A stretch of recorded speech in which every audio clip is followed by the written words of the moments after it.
that you can find out about it. Right? And if you wanted to become a member, that membership that we talked about, it's only $20 a year, and that entitles you to certain privileges, such as you get business cards, and they have your name on it. This is Ottawa County Patriots, and it can have your telephone number or your email address or whatever you want on it, right? And there's also a club that you can pay once a year, and one of the things we do is we either have a donation, pass the bucket, or a raffle on which you get a free ticket.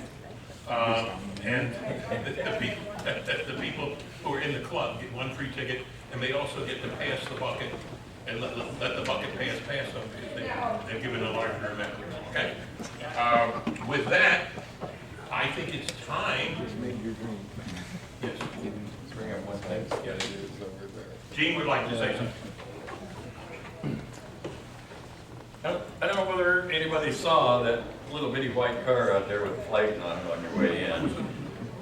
That thing belongs to me. And it gets about 8.5 miles a gallon. But on the 4th of July, there's a parade that goes through Grand Valley State University in Allendale. And we plan to be in that parade. And anybody that would like to be with me at that time can let me know either tonight or the next meeting. It's only about a mile, and it's kind of worth it. We got a lot of thumbs up last year when we were over there. So if you want to join me, let me know. Thank you. Okay, in just a moment, we'll be doing the Here Comes the Judge. But what I'd like to give a few minutes, the founder of our feast, with John Chelsky, the West Michigan Director of Americans for Prosperity, come up and say a few words.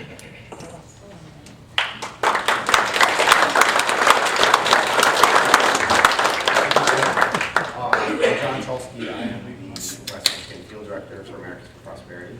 I just want to thank all of you for coming tonight. Appreciate you coming out, and thank the judge for coming out. Just want to talk to you really quick about an upcoming event. Each year, Americans for Prosperity holds a summit. This year, we're holding it's called the Defending the American Dream Summit. It's going to be in Columbus, Ohio. I'll let Gene play a really quick video on it. And we're organizing buses for activists to go to the summit this year. If anyone is interested in going, we have scholarships available. So just talk to me after the meeting. We'll play the video, and then we'll have the judge starts. Thank you for coming.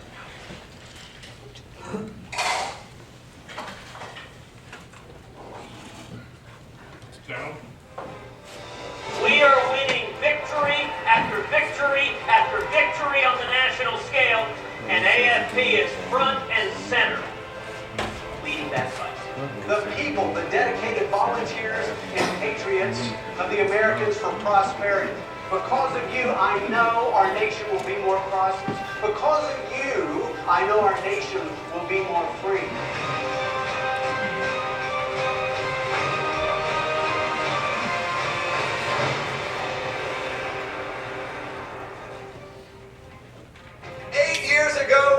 Americans for Prosperity, we had 14 state chapters and about 1 million grassroots activists on the team. Today, we have over 500 staff in 33 states and 2.3 million Americans in our cause with us. Without our members, Americans for Prosperity is an organization without a heartbeat. The summit has been so educational and inspirational. I'm not just getting rejuvenated and excited for the elections, I'm learning things that I take home to my business that I can apply. People from all over the country are here today, united in our defense of freedom, prosperity, and liberty. The American dream is alive and is continuing to march forward and giving people hope that we can save America. It's really interesting, and there's a lot of good speakers. I love the panels, but I also love the networking. You get a whole bunch of really great, smart, conservative people all in one place, and then you can just go talk to them. It's so fun. My hands were sore at the end because I clapped so much. You know, we gave several standing ovations just spontaneously because it was such great content.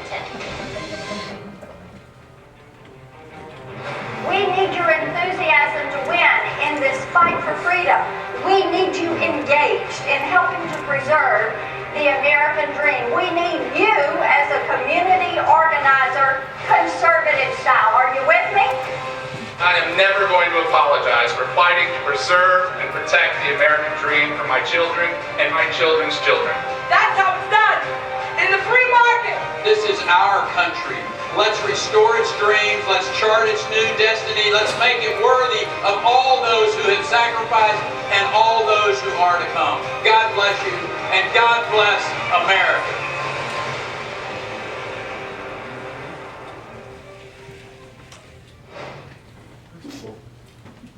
I've attended 3 of these. They're a blast.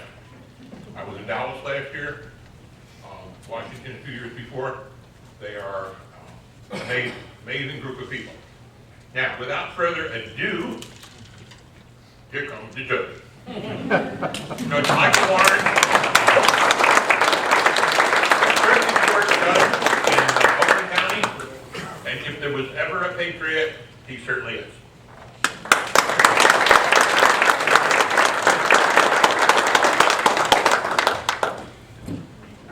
We hold these truths to be self-evident, that all men are created equal, that they are endowed by their Creator with certain unalienable rights, that among these are life, liberty, and the pursuit of happiness, and that to secure these rights, governments are instituted among men, deriving their just powers from the consent of the governed, that when any form of government becomes destructive of these ends, it is the right of the people to alter or abolish it, and to establish new government, laying its foundation on such principles and organizing its powers in such form as to them shall seem most likely to affect their safety and happiness.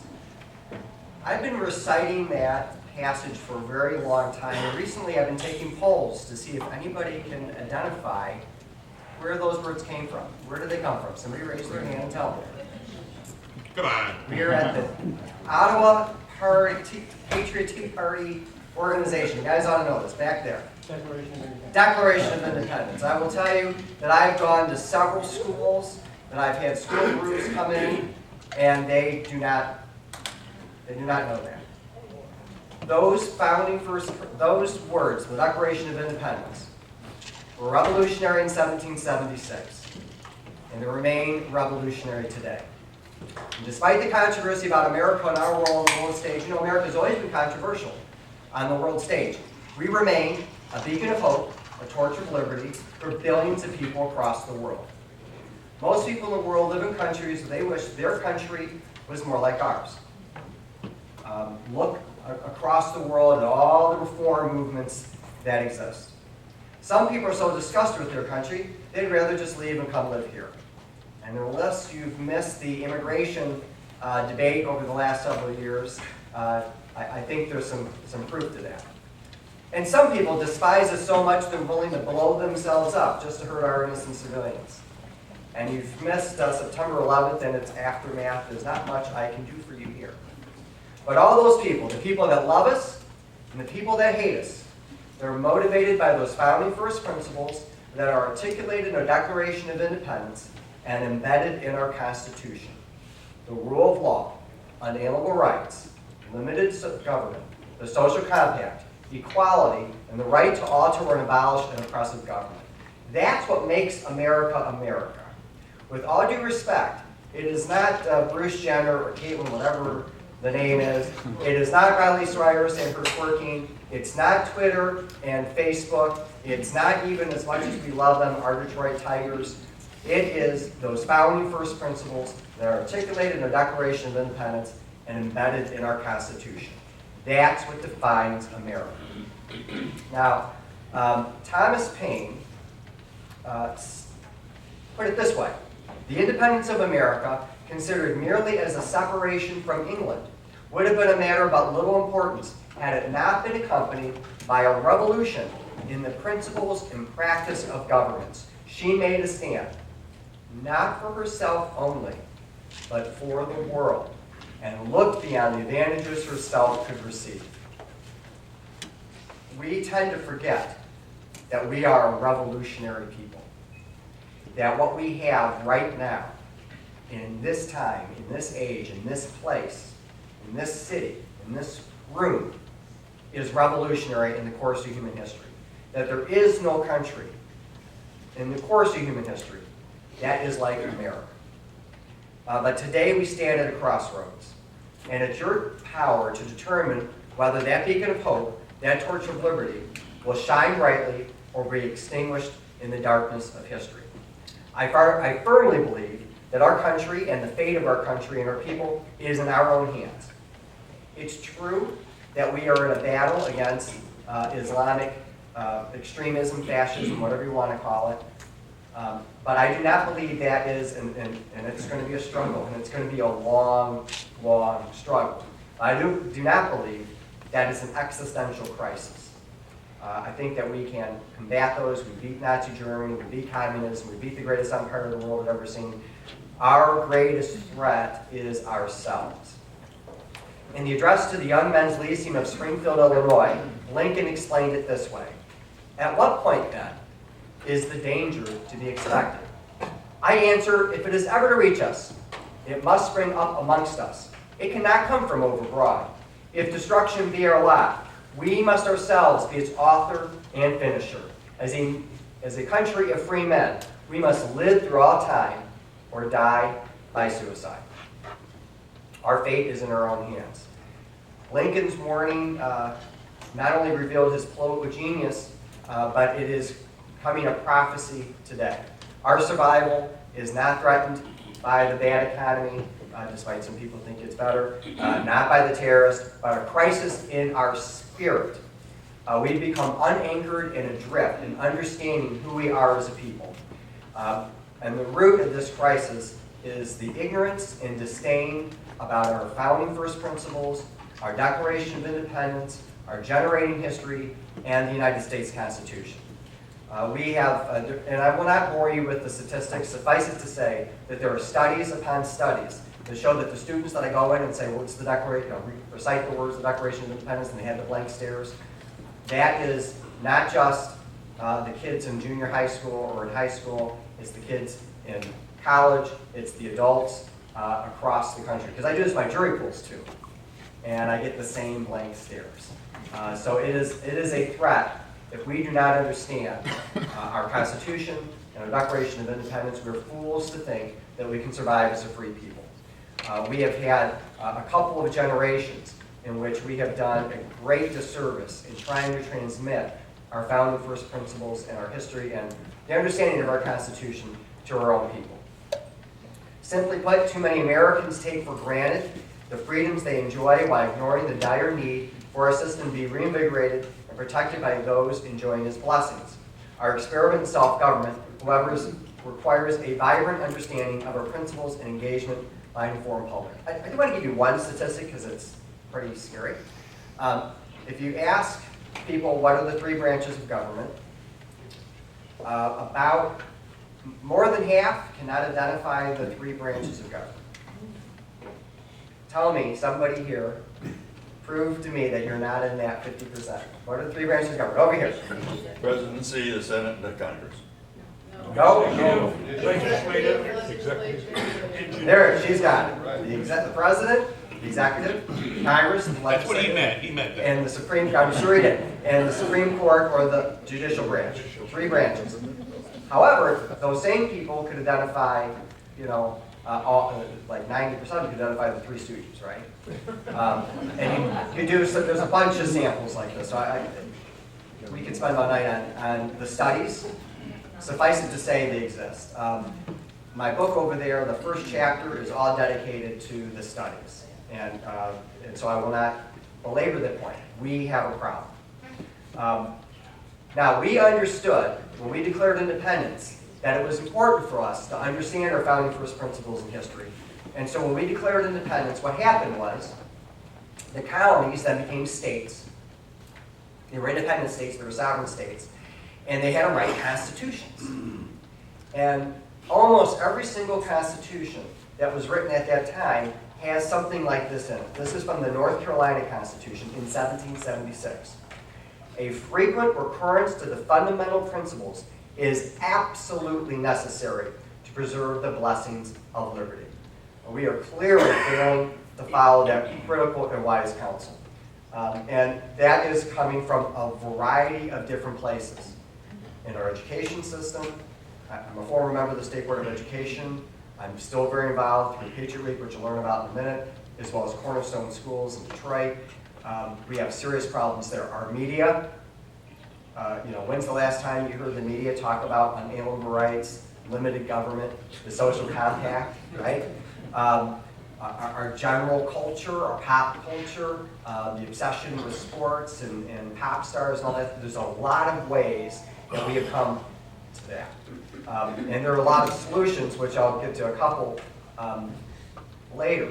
But the reality is, this is self-inflicted. We did, Osama bin Laden did not take an amnesia bomb and explode it over the country and wipe out our collective understanding of our history. We simply didn't think it's important enough to teach our kids and to remember ourselves. That is the definition of suicide, going back to Lincoln. So, you're going to be the ambassadors. We're here for Constitution 101. You need to understand the basic premises of the Constitution, and to understand the basic, and then so you can teach others. And to teach those basic premises, we have to teach about the underlying values, the principles, which I've called the first principles that underlie. Okay? The first one is the rule of law, and what that means. And just to give an example of somebody that articulated this, when we declared independence, John Adams wrote that good government, in the very definition of a republic, is, quote, an empire of laws, unquote. His cousin, Sam Adams, who's well known for his brewmastering skills, put it this way: there shall be one rule of justice for the rich and the poor, from the favored in the court and the countryman at the plow. When I took my oath of office to become a judge, I reflected at that time that the same law would apply to the janitor, to the CEO, to the prisoner, to the judge. We're all supposed to follow the same law. And we kind of take that for granted, but for the most of human history, that was not the case, right? You had the rule of what we call the rule of men. Whoever was in charge made the law, and didn't bother to make a law. They had authority, they had an army, they did what they wanted, they brutalized their enemies, they treated people unfairly, they did not keep themselves abiding by the law. They said they had divine right, or they had control of the military, whatever it was, they had control. And look at what's going on today. Look at the Islamic State. There is no rule of law. There is burning people in cages. Look at North Korea and Iran. There's a long list. Russia, China. These places are places where they're in charge. They do what they want. In America, we are supposed to all be under the same law. Again, that is something that we don't hear all that much about. And you could find lots of examples today, and I'll just pick on him because he's easy. Kwame Kilpatrick, somebody that thought he was above the law, right? Acted how he's wanted to. But we did catch him, and we prosecuted him, and now he's in prison. So we want to follow that, although I think it's more instinctual. The second first principle is called unalienable rights. And this is recognized in the Declaration of Independence as a self-evident truth. All men are endowed by their Creator with certain unalienable rights, that among these are life, liberty, and the pursuit of happiness. John Dickinson, who was an early leading opponent of British oppression before the Declaration of Independence, explained it this way: we claim rights from a higher source, from the King of Kings and the Lord of all the earth. They are not annexed to us by parchments and seals. They are created in us by the decrees of providence, which establish the laws of our nation. They are born with us, exist with us, and cannot be taken from us by any human power without the taking of our lives. In short, they are founded on the immutable maxims of reason and justice. And this, again, was something that was understood by the Founding Fathers, obviously from the Declaration of Independence. What does that mean?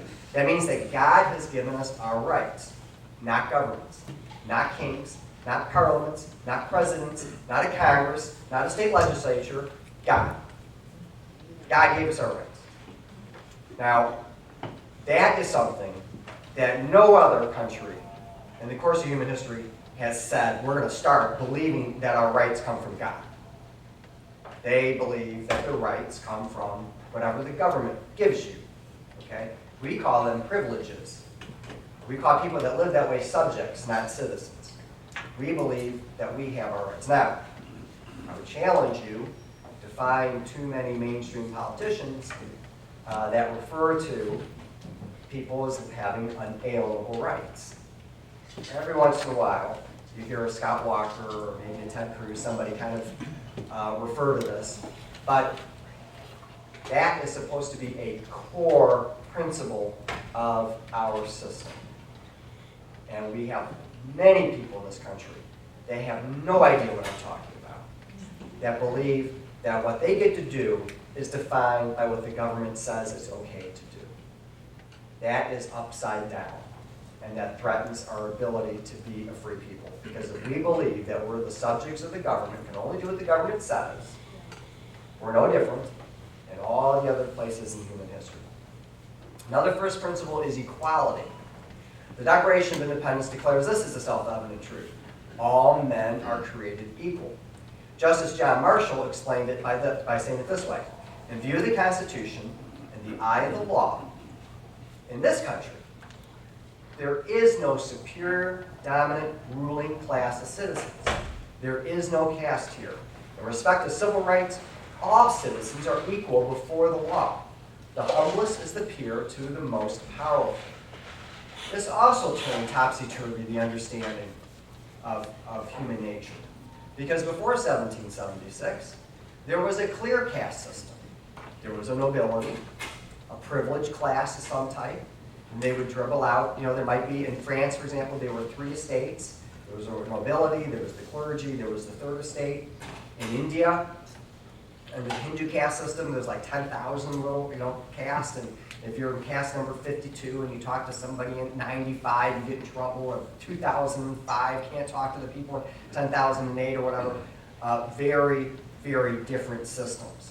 And we have had many systems that have been embodied in the idea of inequality. And we've said no. Now, we lived that in breach. There's no question that we declared independence. We said, well, we're equal except those women folk. They don't get to vote. Okay, you stay over there. And people in chains, you get to stay slaves. But the principle of equality was affirmed. And if you read, and there's 2 chapters in this, one on gender and one on race. If you read what happened in the struggle for equality in our country, they didn't say, oh no, our system is corrupt. They didn't say, the Declaration of Independence is some archaic, dusty thing we don't need to learn about. Martin Luther King Jr. in his I Have a Dream speech recites the Declaration of Independence. It says we're hypocrites because we don't live up to this ideal. Susan B. Anthony and Elizabeth Cady Stanton, the leading suffragettes, said the Declaration of Independence, they wrote their own Declaration of Independence and they just struck out men and said men and women. And they talked about that ideal being what we need to live up to. We do talk about equality, but we talk about it today in a way that I think does not really resonate to the way that we understood it as in the founding. Another first principle is set forth in the Declaration of Independence is governments are instituted among men, deriving their just powers from the consent of the governed. And this is referred to as the social compact. Now, we have, the subtitle, this is is it a contract or something else, right? Constitution. Living document. So this is where we start getting to the meat of this. The first principle of the social compact is that, is explained like this. When we are born in a state of nature, we, because we have unalienable rights, have the right, the God-given right, to govern our lives and to defend ourselves and to exact justice. Okay? So if there's no government and somebody breaks into your house, you can beat that person up, and if they run away, you can chase that person down and beat them up and extract vengeance. Okay? That creates what we would consider to be a very chaotic society, right? Because that means everybody gets to be their own judge their own juror, and their own executioner. And what we have decided to do instead is to create a government, and we've delegated some of those natural given rights to the government and said, okay, you create a police force, you create a fire force, you take care of these things that protect our security. And in exchange, we will follow the government, we'll obey the laws that are passed, but those laws have to be created with our consent.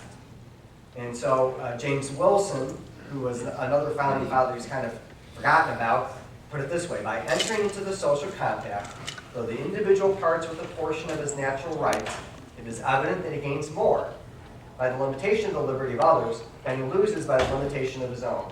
So in truth, the aggregate of liberty is more in society than it is in the state of nature.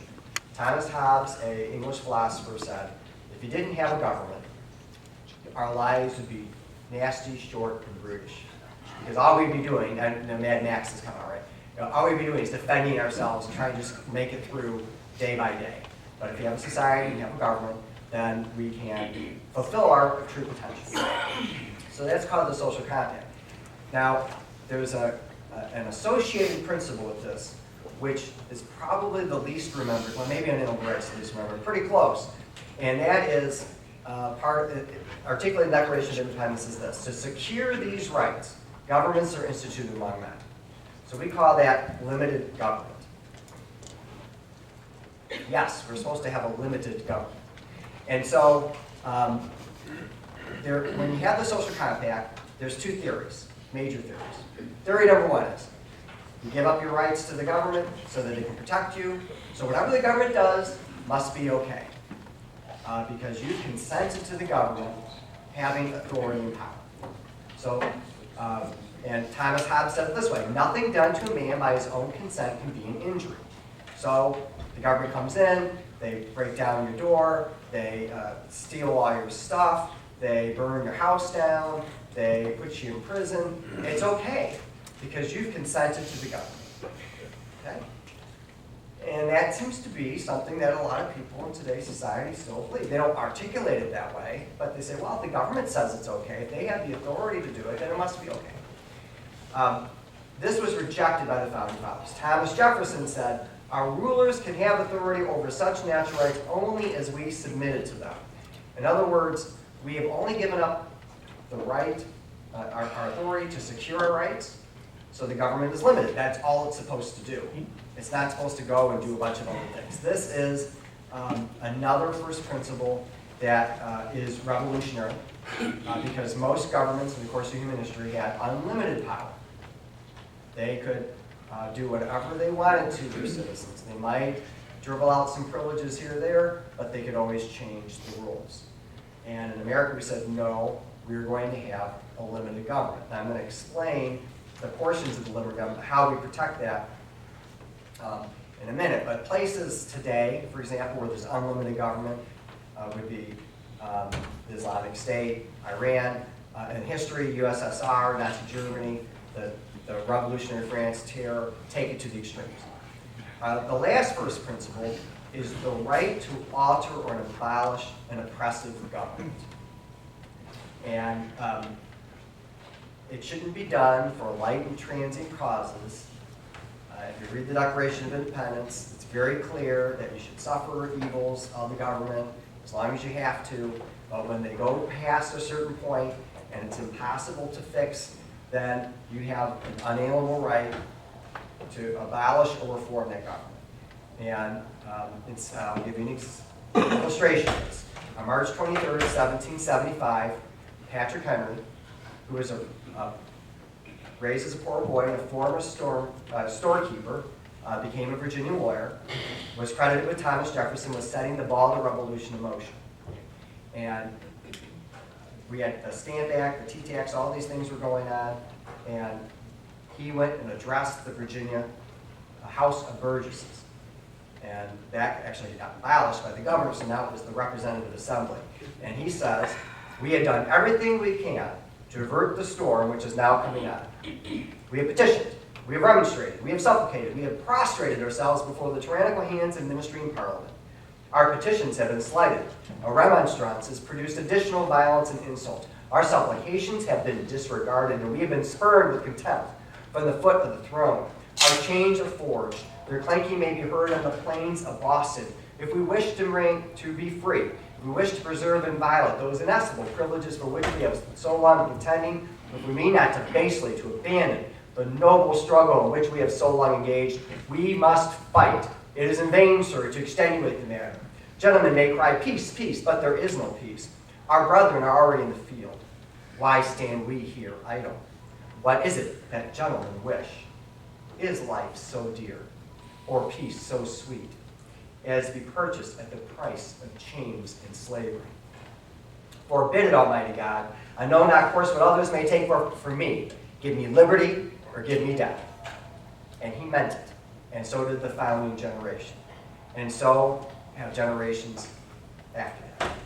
There was a time when men were willing to risk their lives, their fortunes, and their sacred honor for liberty. It would do a great disservice when we let the country they sacrificed for slip out of our fingers.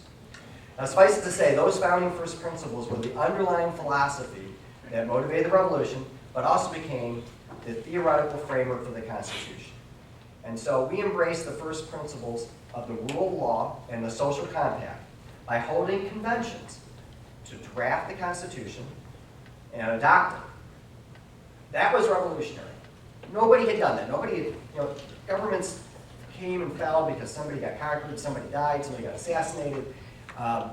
Nobody sat around for a few years in rooms like this and argued over what the form of government should be, and then sent it out to the representatives of the people to vote on it. That was revolutionary in itself. That created a social compact. For the first time in human history, a true social compact, which would mean it's a contract. It's a contract. The people said, this is what we believe in. We agree. We've established the government. That's the blueprint for what we're supposed to do. We also recognize the sovereignty of the people because we had the representatives of the people ratified. And we established a republic, recognized equality, and created a firm and secure government. So we did this. Now, you could adopt the Constitution and say we're going to have a fear, right? You're going to have a tyrant, and we're going to have a king, whatever, and he gets to rule everything. But the founders did not throw off King George III to have a tyranny here. So they said, no, we are going to establish a government both in design and in specificity to protect our freedoms. So one of the first things that we did is we created the idea of separation of powers. And that's why we have 3 branches. And each branch is supposed to have a limited authority in its realm and not bleed over into the others. And the definition of a tyrant, according to James Madison, is you have all 3 parts of the government in one people's hands. That means that you have tyranny. And in fact, one example of a republic that became a tyranny is revolutionary France in the Terror, where there was one assembly. They took all the power. There was no president. There was no court system to speak of. They did what they wanted. They created some committees. They did the terror. All that happened. That was all by representatives. But there was no separation of powers. Then there was the idea of checks and balances, where each branch had its own authority, but also could stop the other branches from overpowering it. So, for example, the president has the right to veto legislation, but the Congress also has the right to override the veto. The courts are independent, but they can be impeached. The courts are independent, but the judges don't get there unless they're appointed and ratified. Nominated by the president and ratified by the Senate. We also distrust the legislature so much that we cut it in half. We have bicameralism. We have the House and we have the Senate. And then we said we're going to make their terms different, and we're going to have each one have a different constituency. So the House of Representatives is very close to the people. We have a lot more of them. The Senate is supposed to represent the states, the people of the states, and so they have different constituencies, and both of these halves need to agree And then the president has to agree before we can pass a law. It's purposefully intended to be slow.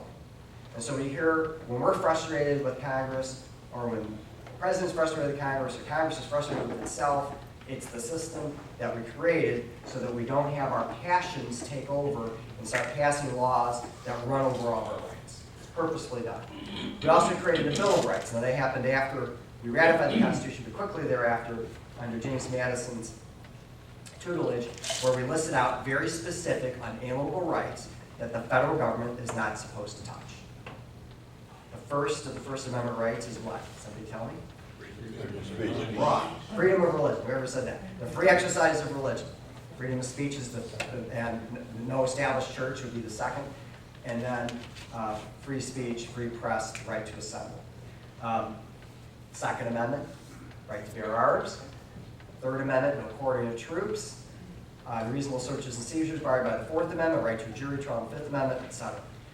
The Ninth and 10th Amendments, I'll talk about in a minute. We tend to forget about those, maybe not in this room, but in the country. And those are very important. They just really explain the design of the Constitution. Judicial review, which gets to the question here, is a key component of American freedom when exercised correctly, and a key component of corruption when used incorrectly, which is true for almost all these things. And I'm going to quote Chief Justice Marshall, who in Marbury versus Madison, the judiciary is supposed to be the guardian of the rule of law. That's what it's supposed to do. He said, "It is emphatically the province and the duty of the judicial department to say what the law is. Those who apply the law to particular cases must of necessity expound and interpret that rule. If two laws conflict with each other, the courts must decide on the operation of each. This is the very essence of judicial duty." Then he continued that those who would oppose judicial review, quote, "would subvert the very foundation of all written constitutions," unquote. Such a theory, quote, "reduces to nothing what we deem the greatest improvement on political institutions, a written constitution," unquote. So what he's saying there is, we've got this social compact, that people have agreed that this is how we're going to operate the country. And Congress and the President have to follow what the Constitution says. And if they don't, it's the duty, the absolute duty of the court to strike it down and stop them. And they are the final people to determine what the meaning of the Constitution is. There's some debate about, if the President thinks something's unconstitutional, should he implement it, things like that. But for the most part, that's the theory. And there's some debate on that, but generally everybody kind of agrees now. We've accepted that that's the role of the court. It's not explicitly in the Constitution. You have to deduce it from the authority of what is the judicial power. The judicial power is to declare things unconstitutional or illegal. And then the question becomes, if you have that power, how do you exercise it? And there's many nuances to this. I used to teach constitutional law at Cooley Law School, and I had a couple of hours where I go through the nuances of constitutional interpretation. You don't want to suffer through that. But there's really two camps. Camp number one, words matter. How do you figure out what the words mean? You figure out what it meant at the time. You look at the history behind it, its underlying purpose, and what the founders thought it meant. And these judges tend to look at specific applications of the law. What would the founders have thought about it? What were the writings at the time of the adoption of the Constitution? And speeches that would surround this. So I'll give an example that maybe is controversial, maybe not. Nude dancing. Okay? Nude dancing. And the First Amendment, right to free speech. There is probably no founding father that would have said nude dancing is a form of free speech, and that we will allow women and men to not be regulated in how they dance because it's protected by the First Amendment. And so people that look at what that means, freedom of speech, they would say, okay, what did Madison think? What did Jefferson think? Madison wrote the thing. What did his opponents think? Does anybody argue, maybe, that in this universe that there's new dancing. And maybe, let's say there were 10 founders that said, yeah, this includes new dancing. Then you might have a debate. Okay, is it new dancing or not new dancing? You can trust me, there was nobody in the founding era that thought that new dancing was protected by the First Amendment. So they would say, nope, you're done. Why is this important? Why is this type of interpretation defended? Because the framers and the ratifiers create the law. And so, and I want to take a step back. We create the law, right? We either elect representatives to the legislature of Congress, or we ratify the Constitution. We have these ballot initiatives. We vote for actually making the fundamental law. Who's in charge? It's the people, either directly or through their representatives. We are in charge. That goes back to the first principles of the social compact, unalienable rights, limited government, equality, right? We are in charge, not the king, not some elite. And so that protects us from having others take away our authority. The second camp of constitutional interpretation really relies on the policy preferences of the justices. It invokes the spirit of the Constitution and considers the Constitution to be a living document that means that meaning will change with the times. Why? They believe the Constitution to serve the needs of contemporary society, and the founders would never envision what exists today. So we need to rely on the spirit of the Constitution to kind of look at. So there's a danger here, and the danger is whose spirit. Okay, who gets to decide what the spirit is?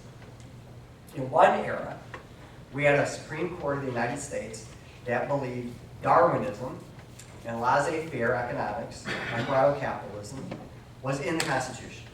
You can read the Constitution, you don't see any, Darwin didn't exist when 1771, but they said, that's all in there. And so we're going to not allow states or the federal government to do any kind of economic regulation at all, even though there's a Commerce Clause that specifically says Congress can. We're not going to allow that because we believe that the spirit of laissez-faire economics trumps. In another era, it was dominated by Southern slave owners or those that supported slave owners, and so we had the Dred Scott decision. The Dred Scott decision said a slave could go into a free territory and was still a slave and couldn't be released, even though the laws of the territory said there's no slavery here. Clearly contrary to what the founders believed. No question about it. But the justices, using this idea, said, no, that's okay. And more recently, liberalism has created a great engine of constitutional interpretation that would fall outside of what the founders would think. And interestingly, so when we adopted the Constitution, these guys called the Federalists, they wrote all the papers that, not all, they wrote a series of papers. Hamilton J. and Madison wrote a series of papers saying, we should adopt the Constitution, we really need it, and this parade of horribles that the other people say are wrong.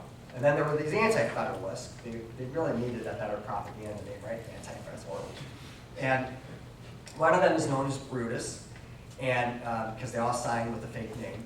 And he was probably John Yates, a judge in New York. And he wrote, if we go with the Constitution, with regard to the Supreme Court, they will give the sense of every article of the Constitution that may from time to time come before them.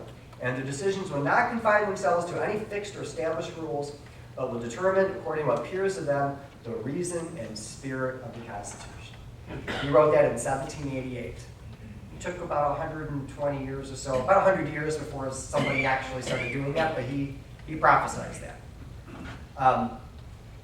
I would like to read you a couple of quotes from a couple of leading politicians in this era.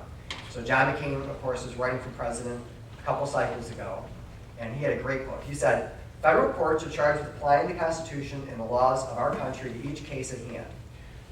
There is a great honor in this responsibility, and that honor is the first thing to go when courts abuse their power. The moral authority of our judiciary depends on judicial self-restraint.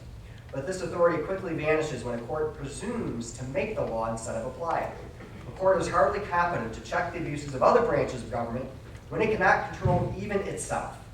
My nominees will understand there are clear limits to the scope of judicial power and that there are clear limits to the scope of federal power. President Obama, when he was running against McCain, said this in an interview with Wolf Blitzer. Now, there's going to be those 5% of cases or 1% of cases where the law isn't clear. And the judge then has to bring in his own perspectives, his ethics, his or her moral bearings. And in those circumstances, what I do want is a judge who is sympathetic enough to those who are on the outside, those who are vulnerable, those who are powerless, those who can't have access to political power and as a consequence can't protect themselves from being dealt with sometimes unfairly. A spokesman for Obama later said, Barack Obama has always believed that a court should stand up for social and economic justice, and what's truly elitist is to appoint judges who will protect the powerful and leave ordinary Americans to fend for themselves. So the roles are very different. If words have meaning, if the people are supposed to be in charge, then the role of the judiciary is to enforce the rule as it exists, regardless if the judge likes it. And I'll tell you, I have a criminal docket, I have a civil docket. I'm from Oakland County Circuit Court. I have a very busy docket. And there's barely a week that goes by that I don't enforce some law that I think is not the wisest policy in the state, okay? There's all kinds of things that if I was the king, I would change. But that's not my job. My job is to do what you told me to do. You told me to do it because you elected the representatives of the state who passed the law, who drive me crazy because I don't agree with it. But it doesn't matter. I have to step aside. If I want to change the law, I should take off my robe and run for state senate or run for Congress. That's the role, that's the division that we have. There are other people that say, oh, no, I got the black robe, and I was elected to make sure that we have a sensible policy. And so I'm going to do what I think is right in light of changing morals and the contemporary polls and those kinds of things. And that's why you can have what used to be a felony become a constitutional right in the snap of a finger. Okay, and there's a lot of examples of that. If you know, so that that is a threat because you can only the policy fights should be done on the policy level. That's what we elect legislators to do. You don't elect judges to make the law. And once you unanchor, detach the judge from history, from the meaning of the words of the document, it's all over because you've ceded to them. Now maybe they won't exercise all the time. Maybe they'll wait for that special case where they say, you know, I really care about that case. And you know, there have been some media recently about some reasons, and I don't want to get myself in trouble, so I'm not going to say or use names or stories, but there's been media where basically judges have said, this case was really important to me because of the personal experience I had with X, Y, and Z. And I'm proud to have ruled that way. That's exactly the wrong way. They should have said, I am so mad that I can't get my other people, the citizens of the country, to change the law, but you know what? I got to live with it. That's how the law is. To fulfill their role as guardians of the Constitution, and the laws passed by elected and representatives of the people, judges need to adhere to the law, what the law actually says and means.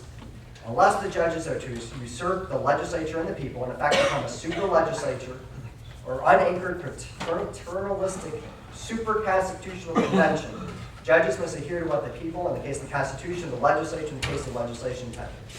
That can only be discerned from the words of the text and the historical meaning.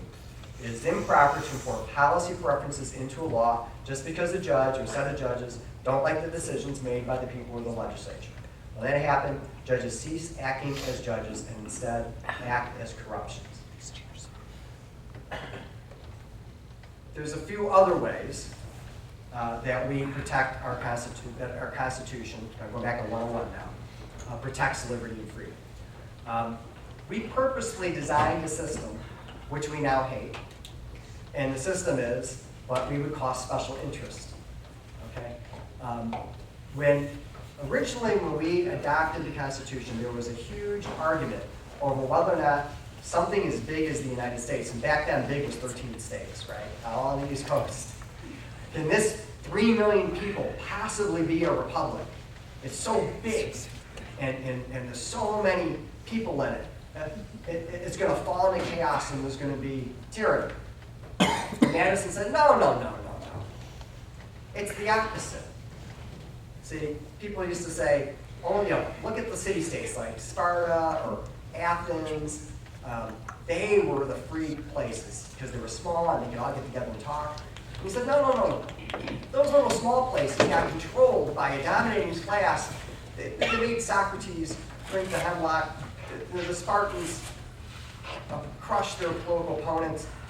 It's only when you have a big place with lots of special interest in it that fight with each other can you preserve liberty. So the bigger the arena, the more likely you are to stop a dominant majority from control. And think about it, is it easier to dominate the city of Detroit or the city of Grand Rapids with a corrupt political machine, or is it easier to dominate the state of Michigan with a corrupt political machine?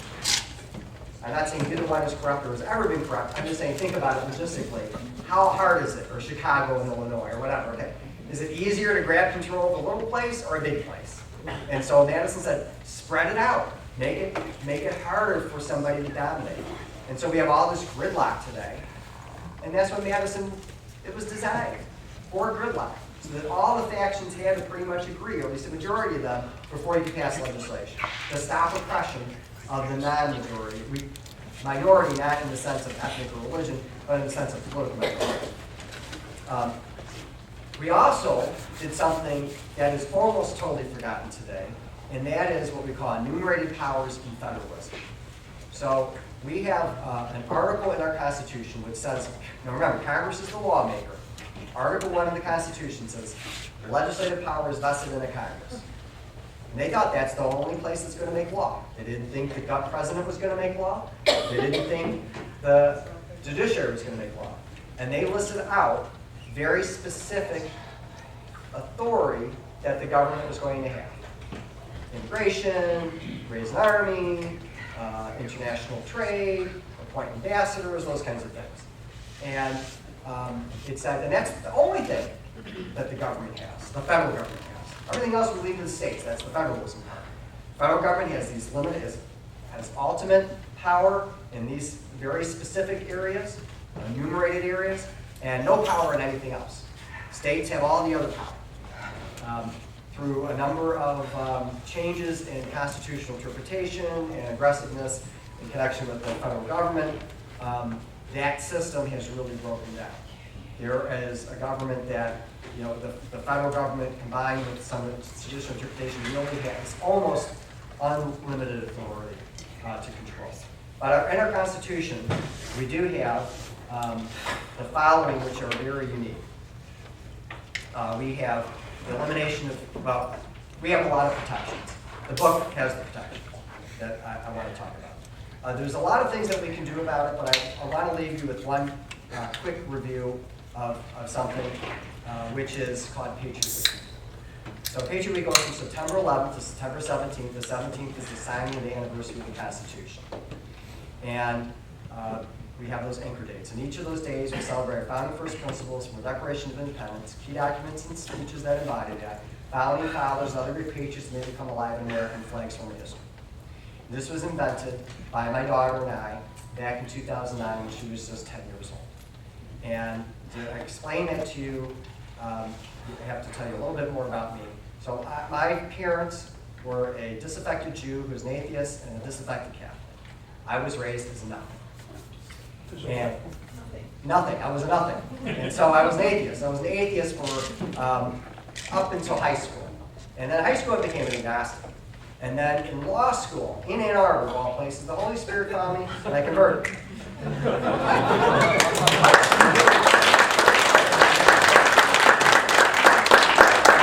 Much to the shock and horror of many of my friends and family. And I tell people that because as an adult convert, you have to take religion formation classes. And I realized as I was doing that, we had this thing called the liturgical calendar. So I'm Catholic. I admit it on the Dutch Reformed side of the state. And so we have, for example, we just finished the Easter season, Good Friday, Holy Thursday, Ash Wednesday, Advent, Pentecost, Christmas. Do we really believe that Jesus was born on December 25th? I don't think anybody really believes he's born on December 25th, but we believe it's important to stop in the hustle bustle of the day and renew our faith. And all the great religions have that. Judaism, Islam, Buddhists, Hindus, Shintos, you may mention it, they've got it. And America used to have a civic calendar. We had Washington's birthday, Lincoln's birthday, Memorial Day, Independence Day, Thanksgiving, and Armistice Day. Why? To stop in the hustle bustle of our day and renew our faith in America. When we declared independence, John Adams wrote to his wife Abigail that the anniversary of that day would be forever remembered, would be celebrated with speeches and bonfires, illuminations in the sky, from one end of the continent to the other, now and forevermore. It should be, and he's right, we do that. He also said it should be solemnized for the blessings of liberty. I don't know about you, last time I had a hot dog on July 4th party was not a particularly solemn occasion. So I was explaining this, we have corrupted and ruined all of our holidays. We've taken the great emancipator, the founder of our country, squished them together so we can celebrate Zachary Taylor and Bill Clinton and have carpet sales. Right? Memorial Day, we just had it. Come on, it's a 3-day weekend. We can wear white. We can have a barbecue. Right? That's what we've done with our holidays. I explained this to my then 10-year-old daughter, who just looked at me and said, "Dad, that's wrong. We need to do something. We need to start a new celebration for America." I went, "Ooh, okay. I guess we will." So I learned about Kwanzaa. Kwanzaa is not an old African holiday brought over on the slave ship. It was invented in the 60s by the founder of the Black Studies movement. He took the menorah model, light a candle every day for 7 days. You take a term from Swahili, called a principle. You celebrate. A lot of people celebrate that. I said, Lee, that's a good model. She says, "Yes, Dad, we should do a week. Figure out what should we call it. Call it Patriot Week." Guys like that. And we figured we'd fill it in with all the days. I have pamphlets over here with all the information on it. We have been recognized by the Michigan State Senate, the House, the New York State Senate, Governor Walker, Nikki Haley, Macomb County, Oakland County, Wayne County, Iosca County. We've had parades, paloozas, we haven't had bonfires, parades, paloozas, library events, panel discussions, a lot of schools involved, Rotary clubs, Kiwanis. There's a sign-up sheet over here if you're interested with the pamphlet. That has really caught fire, has gone across the country. We have events and participants in about a dozen states. So one way to combat the crisis is to join Patriot Week, have an event here during Patriot Week, have an event at your church, at your school, at your Kiwanis, at your Chamber of Commerce, whatever it might be. The book over here, I gotta get my commercial in, is a mere $15 with a free autograph. Goes through our founding first principles, which I've talked about, the Revolution, the Constitutional Convention, the Civil War, the Civil Rights struggles, and has a set of recommendations about to do about the crisis we're facing, one of which is holiday reform, but we hadn't invented Patriot Week yet, so that's not quite in there, but the ideas are. There's a lot of other ideas in it, and I've gotten really good reactions from people. It makes a good birthday gift, a Christmas gift, whatever. The freedom that we enjoy today has been paid very dearly over the generations. People are fighting even today across the world. It's not been an easy task. Thomas Paine, who wrote Common Sense and convinced Americans that it was time to revolt from the king, gave us some eloquent words which can motivate us today. These are the times that try men's souls. The summer soldier and the sunshine patriot will, in this time of crisis, shrink from the service of his country. But he that stands it now deserves the love and thanks of man and woman. Tyranny like hell is not easily conquered. Yet we have this consolation with us. At the heart of the conflict, the more glorious the triumph. What we obtain too cheap, we esteem too lightly. 'Tis dearness only that gives everything its value. Heaven knows how to put a proper price upon its goods. It'd be strange indeed if such a celestial article as freedom should not be highly rated. Our country is in dire straits. The forces of history despise America. We have had a very, very dark history for hundreds and thousands of years. America is a beacon of hope in that darkness. I believe that there are forces of history and even people here in this country that are trying to push us into the abyss. And we're going to go down. unless people like you, the salt of the earth, fight to stop it from happening. I don't know about you, but I plan to fight like hell every single day. God bless you, and God bless America.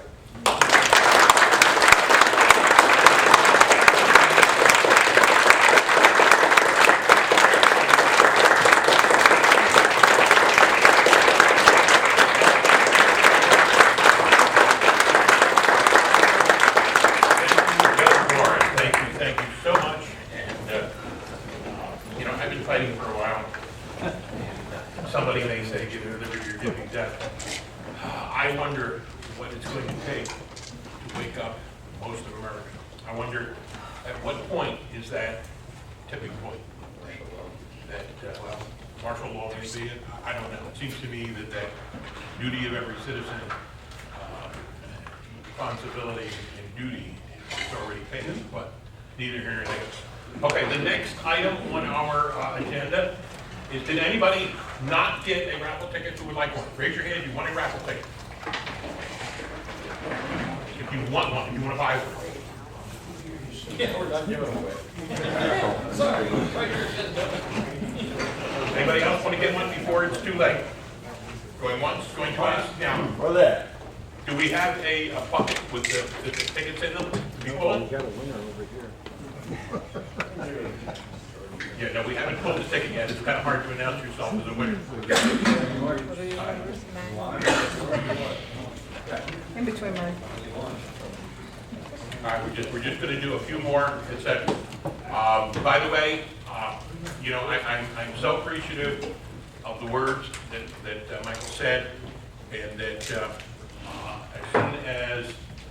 as soon as we adjourn, all right, there's a little more coffee up here.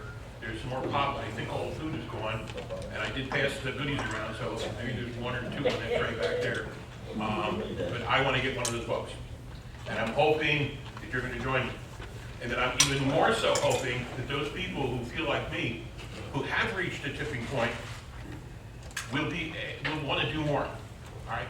What more can you do? Well, you can join the Ottawa County Patriots. You could come to our meetings on a regular basis. We don't have. Do we have a program for this report? Yeah, we have not developed our program the next meeting. We do meet on the second and fourth Tuesdays of every month. Sometimes we're not in this building. And if you're thinking just coming here, it's a good idea to check www.ottawacountypatriots.org first, all right? And if you're having trouble remembering that, I think we've probably got something in the back with that written down for you, all right? And if you want to get an email sent to your house or to your smartphone or computer, whatever, all right? Right on that www.ottawacountypatriots.org is a little thing that says sign up for email. You have to do that. I can't put you on it. It's a subscribe type thing, all right? So, with that said, let me have this bucket. No. Let me have this bucket. Let me have this bucket. Where's one? No. What I would like is to, if we could find the, let's see, oldest, the youngest. You know, it's really heavy. And I can't lift it up very high. So what I want is the shortest person in this room to come up. Look at her, look at her. I am the biggest! Look at her, look at me. Come here, Billy. Come here. Put your hand in there. Here one. Close your eyes.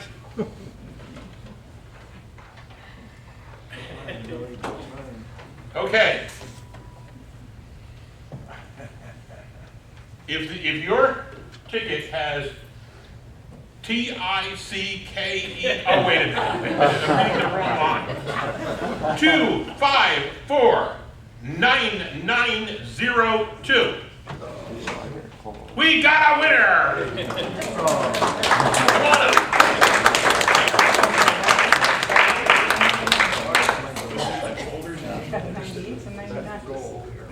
Yeah. And they're the same range. Yeah. Get your Took tape. it off. Who took it off? My wife. My name tag. And it's confirmed, it says TIC, no. Your name, sir. What is your name? Lee DeVista. Lee DeMeester. Congratulations. DEEMESTER.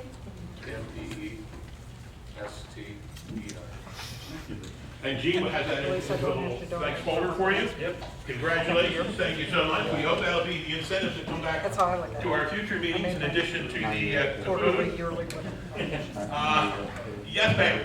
I was wondering if we were allowed to ask the judge any questions. We got a couple minutes for some questions. You want to take some questions? As long as it doesn't involve parking tickets. Or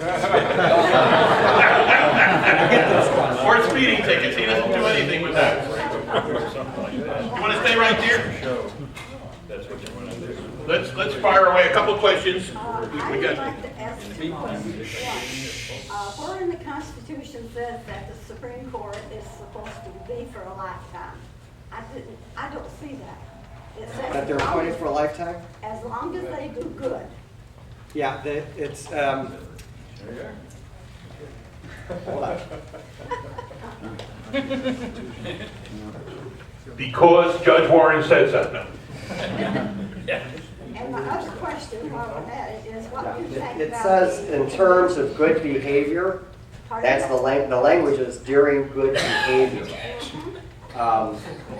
Which you could argue about whether or not some of our justices have exceeded that in their lifetime, but that's the language that. I'm wondering why they never, it seems like no one ever appeals anything they say. And, The history of yeah, we have impeachments lots. is another topic maybe, Yeah. but in theory, that they often get kicked out for impeachments. So there was a trial, there was an impeachment basically based on they didn't like a decision, and that failed, and that has pretty much set the precedent that the Senate will not go after judges just based on their decisions. So and that's been this for a couple hundred years. That's how it's been. Whether or not that's right or wrong is a different question, but that's how it's worked. It's all part of the corruption. This man over here had a question. No, right You here. can answer my question, but if you could elaborate a little more, I'd appreciate it. Because during your speech, I kind of got the idea that you were saying that with educational efforts such as yours here tonight, that somehow we could straighten things out and maybe throw the weirdos and wackos and the black robes out of government. But then when you ended your note, you said you're going to fight like hell. And that had a little bit of different tone. I think, I'm inclined to go with the second tone. We got to forget the niceties, or at least some of the niceties, and fight like hell. But anyway, what is your view? How are we going to win? All right, so this, where we are today did not happen overnight. It is, we are at this situation, basically it's been a 100-year march by a very concerted effort of political, cultural, and academic elites to change the understanding of what we believe in as our God-given rights, I guess that's the best way to put it. I do not think that you can change it overnight, although I will say that I think that the presence of the Tea Party has been tremendously encouraging to me in particular, because you folks, or the Tea Party in general, believes in the Constitution, believes it's important. So it's a multi-pronged approach. That's actually what the last chapter is about in the book. The first is education, because every time we lose a generation of kids or grade level of kids, it takes so much more effort to bring them along after they've gotten their ideas about or misunderstandings or lack of education. And in the education realm, there are people that truly despise what we stand for. But that's a very, very tiny minority. I believe it's mostly people that say, well, it's just not important to know. We got to work on math, we got to work in science, we got to worry about the Chinese. And so it becomes a very low priority, and the way that we teach students is done in a way that ensures that they will not remember it by the time they graduate from high school. So that would be one thing. Another thing is engaging in the political process so that you're supporting either through active participation, through money, by being a candidate yourself, people all up and down the political realm, because the people that are opposed to this viewpoint, they do it all up and down. They view it, and you might not be pro-life, but pro-life, they care about every race because they know that that's the farm team. And so that school board member, that city council member, that state legislator may someday hold the key vote to appoint a nominee to the Supreme Court. And so they really care and they get engaged. And I think that's that's just a second round. There's so many other ways. Hang on. Supreme Court. Let's not have a discussion. Ultimately, everything we do right now is going to be. Excuse me, sir. Sir. Yeah, we're trying not to have a discussion. I would like to just ask questions, and I believe this gentleman over here in the blue shirt was next. We're only got time for one more question. I'm sorry. Well, just briefly go over the 10th Amendment. I think you kind of touched on it, but you didn't. Okay, so the 10th Amendment says all powers not given to the federal government are reserved to the states. So Article 1, Section 8 of the Constitution provides, can you hold this for a second?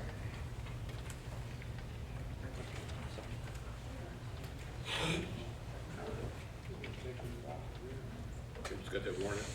Yeah. All right, so this is the authorities that's given to the federal government. I'm going to be very fast. To borrow money, to regulate commerce, to establish uniform rule of naturalization, to create bankruptcy courts, to coin money, to punish securities and coin fraud, to establish post offices. We have postal power. Promote the progress of science and useful arts, the patent and copyright office. To constitute tribunals inferior to the Supreme Court, to punish piracies, to declare war, to raise armies, to provide for a navy, make rules for the Navy, call forth militia, organize, arm, and discipline the militia, exercise legislation in all cases over the District of Columbia, and laws necessary and proper. Okay, that's it. That's it. Think of all the other things that the federal government does right now. Affirmative education. Okay, the federal code is amazingly long. You just look at the index and see everything that's not in Article 1, Section 8. That's all supposed to be states. Everything else is supposed to be states. Thank you again, and I know that many of you, I'm sure, have lots more questions. And when you come up here to buy a book and have Michael sign it, I'm sure that he can spend some time with you. In regard to what can we do, especially in education, how many people are on a school board? How many people are thinking about running for a school board? How many people are thinking about supporting somebody to run for a school board? There you go, one. All right, how many people are willing to simply write a letter to the paper? How many, but put your name on it. And how many people are willing to go out in the street and say, this is right or this is wrong? A few of you are. Many of us have, but in some cases, people just aren't willing to put their name out there because your name can be mud, and that was what people are afraid of. So, all right, I want upcoming meetings and events. Anything happening in the GOP? Yeah, I got something. Okay, quickly. Is there anybody know of any Democrat? Because we are a nonpartisan organization, and Gene wants to tell you quickly something. Lake County is having a Liberty Luncheon on Saturday, June 27th.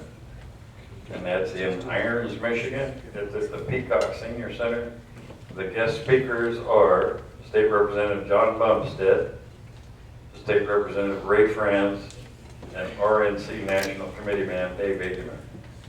So if anybody wants to go, let me know and I'll email this to you to make your copy. Gene, could you repeat the date on that? He'll give you a flyer. June 27th, 20. I want to thank everyone again. I do want to encourage you to come up here and speak to Judge Warren as you're writing out a check or giving him $15. And I want to encourage everyone in this room to look at our website, to sign up for email so that you will know what's coming up, or to look at the website and upcoming meetings and say, that's a topic that's interesting to me, I want to come.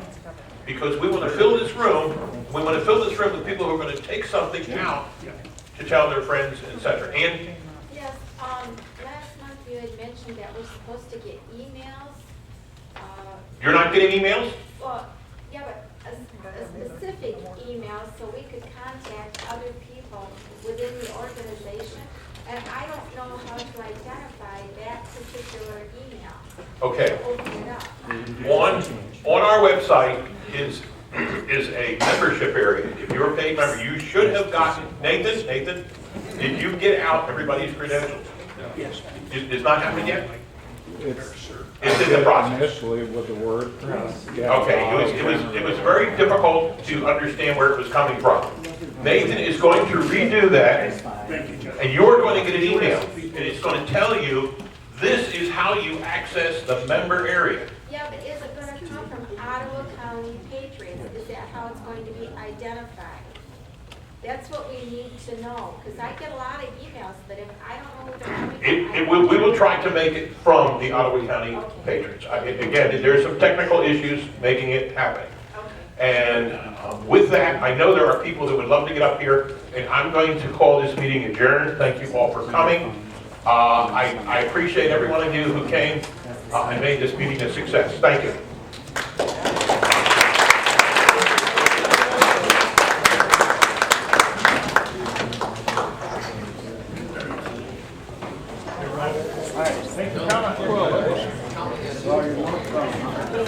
I didn't do it this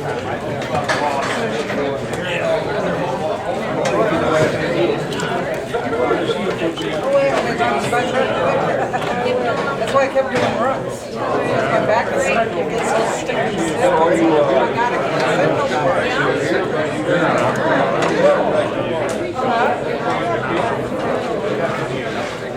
Hello? I don't know what you saw there. I was way back when.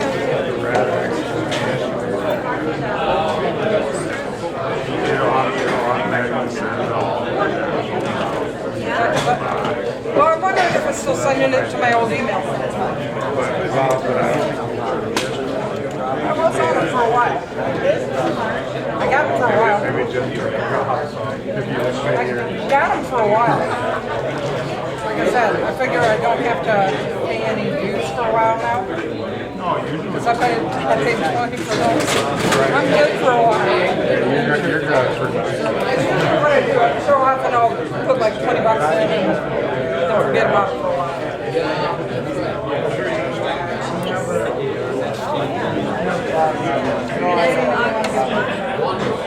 red one last Huh? You still got to get my